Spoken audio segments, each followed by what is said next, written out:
జోహార్ అన్న ఎన్టీఆర్, జోహార్ అన్న ఎన్టీఆర్.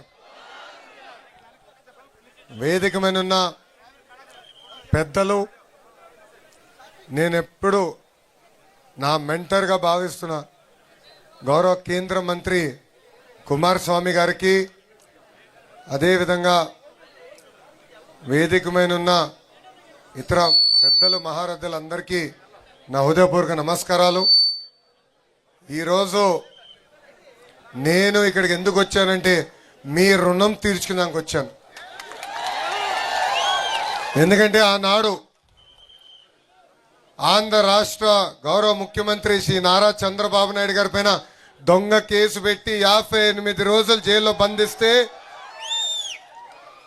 సింధనూరు నుంచి రాయచూరు వరకు పెద్ద ఎత్తున బయటకు వచ్చి మీరు మాకు అండగా నిలబడ్డారు, మమ్మల్ని మీరు నడిపించారు.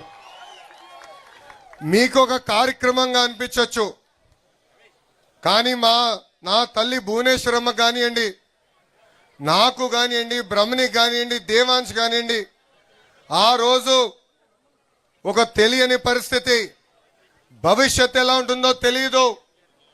నాన్నగారినేమో ఏకంగా రాజమండ్రి జైల్లో బంధించారు. ప్రజలు ఏమనుకుంటున్నారో ఆలోచించిన రోజు మీరు బయటకు వచ్చారు, మీరు మాకు అండగా నిలబడ్డారు. ఆ రుణం తీర్చుకునేదానికే ఈ రోజు మీ లోకేష్ మీ ముందర నిలబడ్డారు. ఆ 58 రోజులు బాబు గారిని ఎప్పుడు కలిసినా చెప్పేవాడిని, వాళ్ళు చేస్తున్న ఆరోపణలు ఎవరు నమ్మట్లేదు. కాశ్మీర్ నుంచి కన్యాకుమారి వరకు భారతదేశం మొత్తం మనతో ఉంది, ప్రత్యేకంగా తెలుగోలు మొత్తం మనతోనే ఉన్నారు, మీరు అధైర్యపడద్దని ఆనాడు చెప్పాం. కేసులు పెట్టినా ఇబ్బంది పెట్టినా అనుకున్న దానికోసం మనం అహర్నిశలు పోరాడతాం. విశ్వవిఖ్యాత నడ సార్వభౌమ స్వర్గీయ శ్రీ నందమూరి తారక రామారావు గారు ఏ ముహూర్తంలో పార్టీ స్థాపించారో తెలియదు, కానీ ఆయన పునాది ఎవరు కదిలించలేరు. 1984 నుంచి వలసలుగా మీరు ఇక్కడికి వచ్చారు. పుట్టింది ఆంధ్ర రాష్ట్రం అయినా కర్ణాటక మనం సొంతంగా భావించేవారు. ఒక మాటలో చెప్పాలంటే ఇక్కడ మీ అందరికీ కర్ణాటక సొంత తల్లి లాంటిది. అద్భుతంగా చూసుకున్నారు. మన నినాదం ఒకటే, తెలుగోలు ఎక్కడున్నా చల్లగా హాయిగా ఉండాలి, వాళ్ళకి అండగా నిలబడుతుంది ఆ పసుపు జెండా తెలుగుదేశం పార్టీ. ఇక్కడ మీ అందరు తెలుసు, దేవేగౌడ గారి దగ్గర నుంచి కుమారస్వామి వరకు మా కుటుంబానికి వాళ్ళ కుటుంబానికి ఎంత అనుబంధం ఉందో. ఆనాడు యునైటెడ్ ఫ్రంట్ గౌరవ ముఖ్యమంత్రి చంద్రబాబు నాయుడు గారు ఉంటే భారతదేశ ప్రధానమంత్రిగా దేవేగౌడ గారు ఆనాడు ఉన్నారు.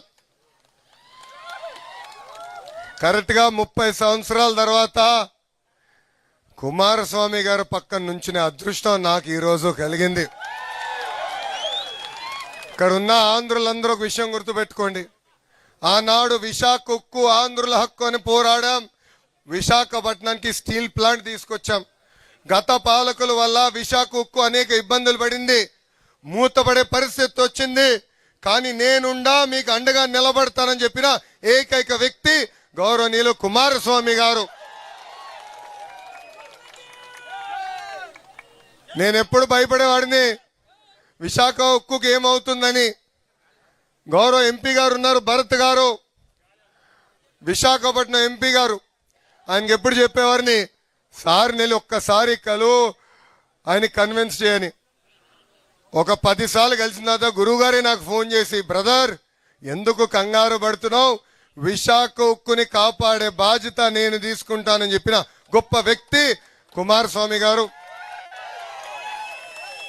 అది ఒకటే కాదు, రెండోది ఆర్సిలర్ మిత్తల్ స్టీల్ ప్లాంట్, భారతదేశంలోని అతి పెద్ద గ్రీన్ స్టీల్ ప్లాంట్ ఈరోజు అనకాపల్లికి వచ్చిందంటే దానికి కారణం కూడా కుమారస్వామి గారు.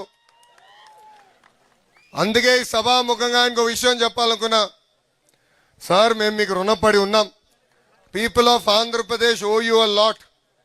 So we look forward to working with you. We look forward to taking our two great states together forward and develop it, and not only make India proud, but in the process make Karnataka and Andhra Pradesh proud, sir.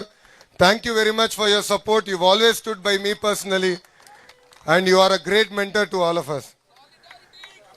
ఇంత అద్భుతంగా మనకి అండగా నిలబడిన కుమారస్వామి గారికి హృదయపూర్వక ధన్యవాదాలు తెలుపుకుంటూ, నాకు ఇంత అద్భుతమైన అవకాశం ఇచ్చిన మీ అందరికీ పేరు పేరున నా హృదయపూర్వక ధన్యవాదాలు తెలుపుకుంటూ మీ అందరి దగ్గర నుంచి సెలవు తీసుకుంటున్నా. కుమారస్వామి గారి నాయకత్వం, కుమారస్వామి గారి నాయకత్వం, చంద్రబాబు నాయుడు గారి నాయకత్వం, చంద్రబాబు నాయుడు గారి నాయకత్వం. జోహార్ అన్న ఎన్టీఆర్, జోహార్ అన్న ఎన్టీఆర్. జై హింద్. అందరికీ నమస్కారం. Thank you.